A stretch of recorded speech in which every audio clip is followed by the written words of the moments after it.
Wait a second. Guys, you paying attention? Oh, there you are.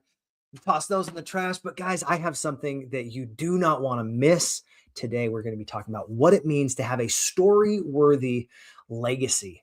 Think about this. If you have stories that are story-worthy, this is the difference between someone listening to you and someone that feels like they are bashing their head against the floor and they're just glazed over and bored. Today, I'm going to share with you a good friend of mine. Her name's Hannah David. She is a wonderful person that went from barely having enough money to buy chalk in a south of India village, like southern India village, to being able to crush it as a real estate tycoon in Boston. I'm so excited to have her on today. She's had such a wealth of experience. And today, as we're going through this, you'll be able to get to feel what it's like to be an immigrant in a experience that is going almost like a fish out of water and saying what it is like to be a different person. And she is transformed in so many ways. Today, you're going to be able to see that. I'm really excited to introduce her. Hannah, welcome to the call. Welcome to Leveling Up Podcast. Thank you. Thank you, Brigham. Thank you so much for having me on your podcast. And you gave me a lot of valuable feedback, how to tell a good story, how I need to have a hook, a conclusion, and I need to give a good introduction so that the listeners can have a context.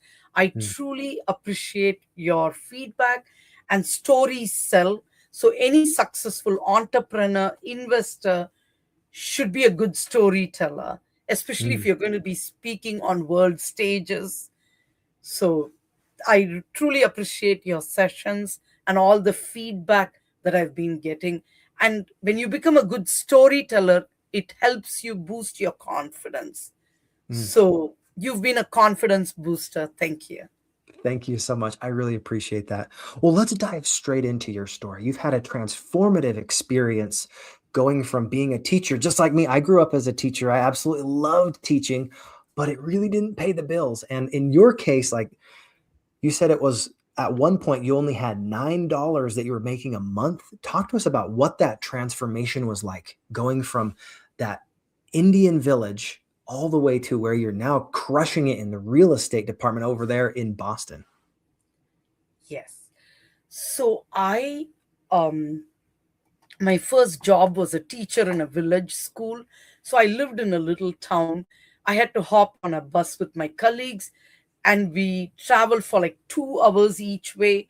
I went into this little village and mostly they had farmlands and we taught all day. It was a very good school. So I was blessed with a very creative environment where I was able to challenge these students and make them reach grade levels which were 3 4 levels advanced from where they were. And they were all like 3 year olds, 4 year olds, 5 year olds. I taught them how to speak in English. I taught them how to write. I thoroughly enjoyed the experience. But one thing I understood is my monthly salary was like $8, $9. So I realized I wouldn't be able to help my parents get them out of poverty for my entire life. I will be dependent on my parents. So I didn't want that. I wanted a better life. So I applied to numerous colleges, but there was one issue with my score. So though I had more than 80 to 90%, because I retook a math exam, I had a second class.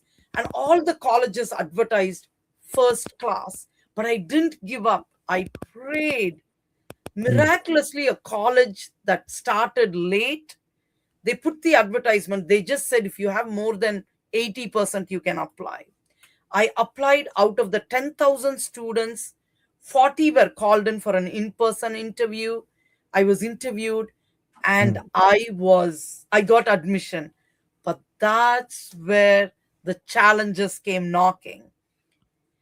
I had saved money for one semester. I had to pay for 5 more semesters. I went pillar to post and I applied for bank loans. All the banks turned us down because we didn't have any assets to use as a collateral. Finally, my college director called me one day and he said, unless you have the keys on Monday, don't come back to college. I cried and prayed. My heart was broken because I knew that this master's degree was almost my golden ticket to not clean ditches the rest of my life.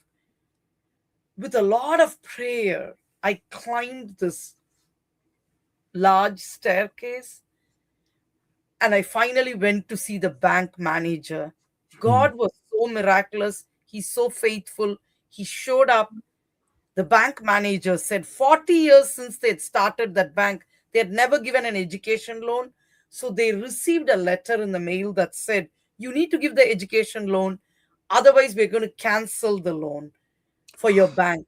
So he was desperately waiting for a student. He called all the other students. They had all quit. I was the only one standing strong without quitting. So I ended up getting the education loan, which paid for 5 semesters. So I was able to get my master's degree in computer science. And that, during the dot-com boom, that helped me to come to the US. So it was a phenomenal testimony of God's faithfulness. When you have nothing, you can come empty and incomplete as you are, and God honors your faith that could be smaller than a mustard seed, and God delivers. Beautiful. All through that process, what I'm hearing is there are going to be challenges in your life. Sometimes those challenges feel insurmountable. You barely had enough money to scrape up one semester's worth of college, but because God knew where you needed to be, you were able to do what was necessary and without giving up, be able to say, I'm going to do whatever I can to secure those funds. And you were able to get that loan. Now, I remember last time we were speaking, you brought up that your father was a huge impact on you. Can you talk about your father, Jasper, and why he is such an integral part of your story and what makes his story story-worthy? Yes. So we were very poor. Even when I went to college, I had torn slippers. The hot roads in the town where I grew up in, my feet used to bleed. Sometimes I had like almost white rice with a very pale soup, and my mother had to make a soup with very few peas in it, so it was so transparent. But my mother was awesome. She stretched every penny. She was a very creative and resourceful problem solver. So I learned that from my mother. But there was enormous stress that comes with poverty. My father, on the other hand, Jasper is his name, he was always calm. He was like the bottom of the ocean. There could be a tsunami happening, but he's super calm because his life was grounded with his faith, unwavering faith in God. He knew that no matter what, God will show up and God answers prayers. The meaning of Jasper is supreme nurturer. Jasper is a stone and it's a microcrystalline gemstone, and it embodies gentle and supportive energy. It has strong healing and protective properties. The Greek word iaspis is the root word for jasper. It symbolizes stability, balance, and grounding, and that is what my father brought to my life. Because of poverty, there was so much stress, there was a lot of pressure, but my dad, he just made it all vanish. He taught us that true strength is gentle, and he always guided us. He taught us that guidance is patient, not forceful. And he was such a protector. He made us feel, he made sure that we didn't feel poor. His protection and love were the greatest gifts that he gave us, and that is the gift that I constantly strive to give to my children.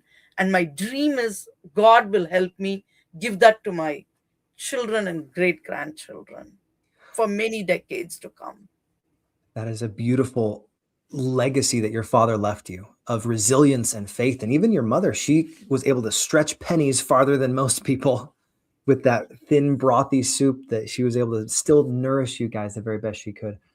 I know that one of the things that you're most proud of was how you've been able to take that legacy and apply it to your own household. Would you mind sharing a story about how being able to be resilient, to have that type of a story worthy of sharing, has impacted your immediate family, your kids? Yes. When I was a young professional, I started off my career as an engineer. Later on, I rose through the ranks and I became a project manager. Mhm. So I left the house early. I came home late. Mostly, I had 1 to 2 hour commutes. I didn't bring the work home physically most of the days, but I brought the work home emotionally. I had Mm. emotional residue, unprocessed pressure, and my kids, they didn't hear my deadlines, but they could feel the tension. They did absorb the stress. So that is the difference between a mother who stays home and a working mother. The children have to absorb and deal with uh, all this pressure. But so sometimes I was snappy, sometimes I was silent because I was praying, and sometimes I think I withdrew because Mm. my son, when he was in college, my second son, he said every day he will hope that I would play with him. But then by the time I finished all my chores, it was 11 p.m. or midnight. And I would say, okay, let's play tomorrow. As a child, he was waiting for me from 3 p.m. And so many babysitters and my own mother have said he would be waiting, looking through the window. But then when I come, I was more focused on catching up with work, the residual work, and then just chores and just keeping the lights on. And so my children learned to handle pressure Mm. by just watching me. And I have to say, we grew up together. I think that would have been a lot different if my father was around. So I lost my father. So I had to kind of nurture my children and grow up with them to be an emotional role model. Mm. How So old were you when you lost your father? I was 28. You're 28. So 28 years old, you lost a man that you felt like was your legacy My holder, rock, your my rock, strength, literally Jasper the Rock. my everything. And you are a very religious person. I can tell that in the way that you hold yourself and the way that you care about Jesus. How did you come to instill those beliefs in your kids?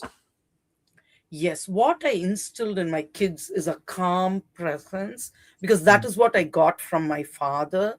And so my father was also a very humble man. So I always told them that success is meeting a person in the place of their need. It is beyond income and titles. Both my children are very humble. They are great teachers. The teacher in me never left me. So I used to take time to teach my children, explain. My son was 10 years old and he had joined a community college and he had listened to like at least 300 hours of calculus lectures at that point. MIT, all those colleges, listened to so many lectures. So here he is in the community college. There were so many medical college students who were struggling with calculus, and my son was teaching them. He had all these guides, AP guides, and he was teaching them and he was giving them guides. He was saying, you need to read 60 to 67 on this page. He was so short, but he was teaching them. So, and when my younger son was in college, he cooked for all of the alumni who visited. That was like almost 150. So, taking responsibility without shame, that was something that my sons learned from me. And my father, never condemned us. He was always empowering us, encouraging us. So when my son joined college, my oldest son, he Mhm. was failing. He was not doing very well. Kind of, he felt like he was a failure. So he was facing a downturn, and I was able to come alongside him just like my father would, and I Mhm. taught him how to master fear. So for 6 months, he took a sabbatical, and he just was taking time to decide what he wants to do. So I had to define the boundaries as a parent, but at the same time, I coached him and I taught him, and I every day I would read the Bible with him, just like I saw my father. Every day, my father spent 2 to 3 hours, read religious books and the Bible, knelt Mhm. and prayed. So every day I did that with my son, and I just was able to accelerate the growth and teach him about leadership and life. Mhm. My son finally said after 6 months that he wants to join the Air Force. And he joined the Air Force. He did very well in the boot camp. He was very skinny. He was underweight. So they gave him conditional admission, but it was faith. Mhm. He gained the weight that he needed. He did very well. And he even won an award during the boot camp. But Air Force was awesome. That's what my father did for me. He didn't try to define the path, but he came alongside and assisted. So I used to brainstorm with my son and figure out why he wants to join the Air Force. Then finally he said, Mom, I just want to give back to our country. You always said America was so good to you, and I want to give back. So he joined the Air Force. He did very well. A year ago, when I visited him, he told me so many of my friends are studying for the staff sergeant exam. And he said, You know me, Mom. I don't think I'm capable of doing it. And he said, I spoke to some veterans, and they said, We tried 13 times and we did not pass. This is something that my father had taught me: personal responsibility versus external excuses. Ownership is very important. My father lost his mother when he was 2 years old. He joined the Air Force when he was 15 years old. So he owned the results, and he never blamed anybody. In spite of all of the hardships, in spite of us living in poverty, he never blamed anyone. It's a very positive, optimistic person with a big smile every single Mhm. day. So my son, it was late in the game. All his colleagues started preparing 6 months. He had only 2 months, but every single day he studied. And in the entire country, I think less than 100 were selected. I think 5,600 or more than 50,000 wrote the exam. Sorry, 10,000 airmen wrote the exam worldwide, and less than 100 were selected. My son was selected. So now he's a level 4 staff sergeant, Wow. and his transfer is being processed as we speak. That's amazing. So seeing your boys succeed in life, that's one way that as a mother, I'm sure is just so rewarding, and it's exciting to see that your lessons are being passed on. If you wouldn't mind, share in the last moments we have, what is the one thing you would want other people to know about you? That story worthy moment, the thing that is the most meaningful for you, and why it matters for our audience. Tell them what they can take away from that story, and that if you could distill your legacy, all the different experiences you've had, into this one story, what is that one thing you want people to know about you more than anything? Yes. So, Jasper, my father's name, means supreme nurturer.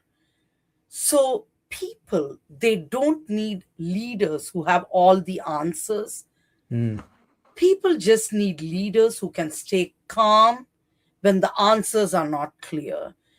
I go into the homes of my tenants locally, and most of the time I pray with them.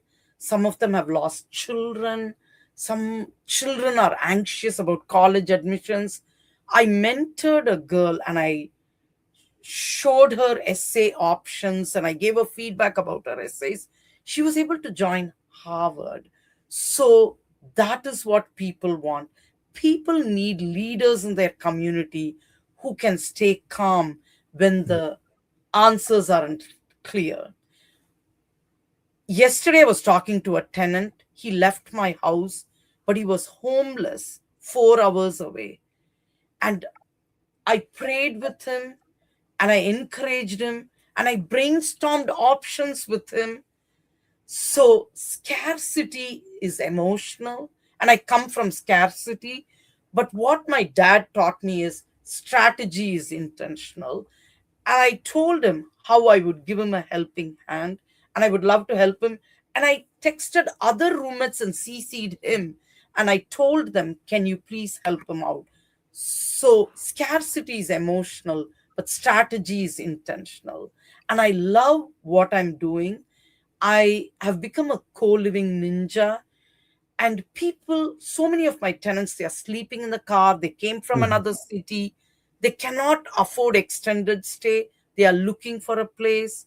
So I am so satisfied, it's so rewarding to help these professionals have a place to stay, or even retired professionals. Yeah.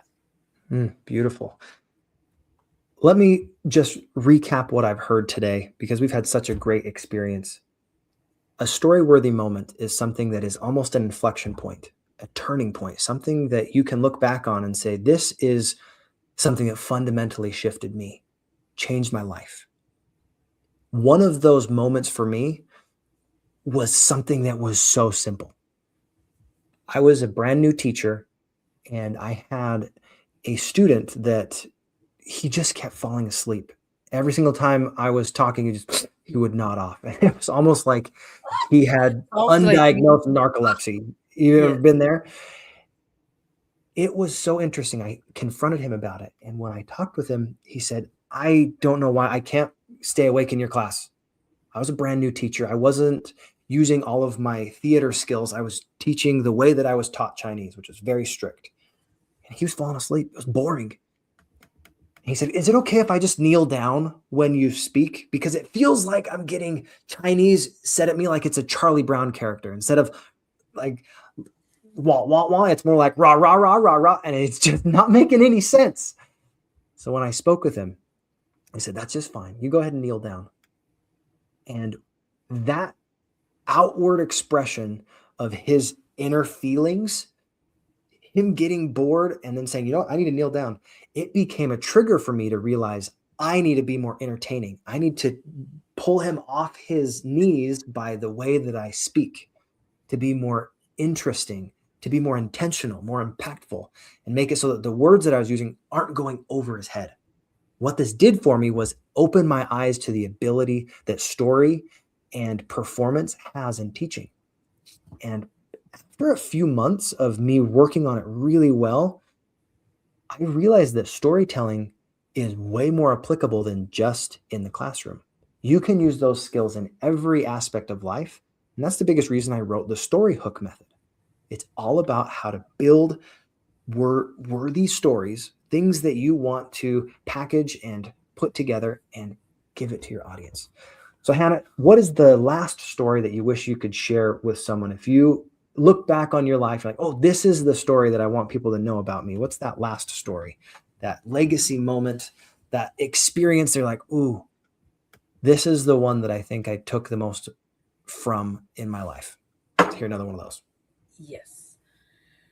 So I found out that homeless squatters had gotten into my property in Dallas. So I had only one weekend to fix this problem. I traveled to Dallas, and as I was driving my rental car, I was under a lot of pressure and I was just praying. And right behind a truck, I saw the verse that I shared with you earlier, how um, I will never leave you nor forsake you. So Mm. everything that I do in my life, I learned it from my father. I want to live with a purpose and with unwavering faith, just like my father Jasper. I want to walk and I want God as my compass. So what I did is I just told God, God, the squatter is in there, but I want to go. And I asked God that I will have a good lifelong relationship with the squatter. So that is what, so from stress, here I am. My dad was a person like that. Relationships mattered to him. Mhm. So I drove to the house.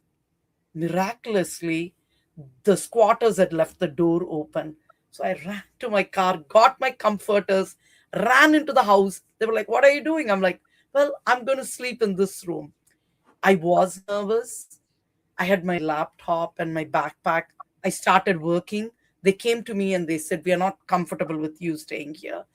So Mm. then I said, "Okay, let's problem solve this. What can we do?" So we went and found a storage. I did 2 to 3 trips. I put all their stuff in storage. I took them to 7 to 8 hotels. Finally, we found a hotel that would work for them, commuting distance for his wife. But as I'm doing all of this, one thing that my father did was he always spoke about God and the Bible. So I was telling them examples in the Bible, and I said, just because of their financial struggles, they don't have to think that they are losers. I was telling how they could live a purpose driven life. He had worked with his father in law in the past. So I said, I can get you the tools and I can help you set up your business. Mm. So I spoke to him. I forged a relationship. I went every weekend. I went there. I would go and give him a ride. I would take him out to eat, and then we would work around the house. And that gave me a chance to figure out what tools he needs. So I was able to get him so many tools. So that is where aligning faith and action was so important to me. And that was the legacy that my father left. Those were the lessons that he taught us. Mm. He always taught us, he would say, "Why were you so upset about this?" He always helped me to make, to have like emotional decision audits. That was so important to my father. Anything could happen, but you had to stay calm. Mm. And so that is exactly what I did in this circumstance. I was able to stabilize my emotions, help the squatters act with calm, and I led with without fear or ego.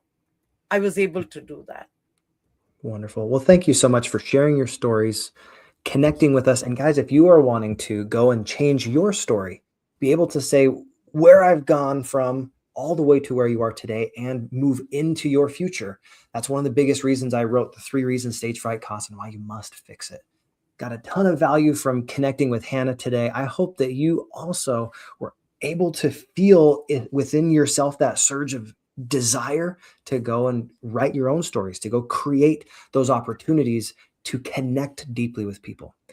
So before we have any further ado, Hannah, tell people where your Facebook group is. I know you've got one that you love to send people to so they can get some value from you on the real estate side. Yes, my Facebook group is Making Sense of Real Estate Dimes. Perfect. And you can find that in the link in the description there. Go to brighamblackcom/3 so that you can also get some value from what it is that we talked about today. It's all about helping you overcome stage fright. And stage fright is not just being in front of an audience. It's anytime you are not able to clearly communicate the message that's inside of you. And it is a fear that holds you back, that feels like chains, that you're not able to express yourself the way that you know you have the value that others can see. So what that does for you, as you are reading this book, you'll be able to get a 15-minute session with me to be able to understand how you can apply these things in your own life and what that does to move forward so that you can make more money, which is more income. You can have more impact and you can increase the influence that you have on not just your relationships, but on every conversation from here on out. So thank you so much, Hannah, for being here with us. Tell everyone why they need to listen to the Leveling Up podcast. Oh, I love to listen to your podcast because that kind of helps me to reinforce my calling. As a real estate investor, I focus on increasing my capital. I focus on revenue, all the positive aspects of the business. But your stories help me to kind of realign my calling to capital and also contribution. What am I contributing? That is so important to my family and the community. Beautiful. And then in just a few words, what would you say the 3 reasons stage fright costs? Like, how has that benefited you? Because you read that this week and it has fundamentally shifted the way that I see you share your stories. They're more compact, they're easier to understand, and you're just getting started. So tell us how this has benefited you. Yes, you explained to me how the introduction, the context is so important. I started my career as an engineer. More than a decade, I was an engineer. So I kind of tried to think like an engineering manual. That's how my brain operates. So it's all about logic, but it's not about logic. You need to make others feel good. So it is how you say your stories that matters a lot. And that is what you taught me. My stories were very detail oriented, so people were lost in the details, and it was data heavy. So I had to look at it like I had to bring it up a notch. So people don't want the 1,000-foot view, they kind of want the 10,000-foot view. And I was able to command attention instead of demanding it, because when I go into rooms now, more people are running and coming to me. I'm getting so many texts, so many emails.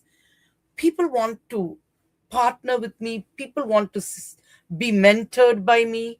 So stories come alive during my conversations, during meetups, conferences, and even on stage. So you kind of you resurrected my dead stories and you brought them to life. Thank you so much, Beckham. It is a pleasure. Thank you so much, Hannah, for being on the Leveling Up podcast. Go check out her Facebook group and connect more with us. It is a pleasure to be with you again, Hannah, and we'll see you again very soon, guys. We'll see you next Thursday. God bless. Thank you. Thank you so much. Thank you, Beckham. Yeah, it is a pleasure.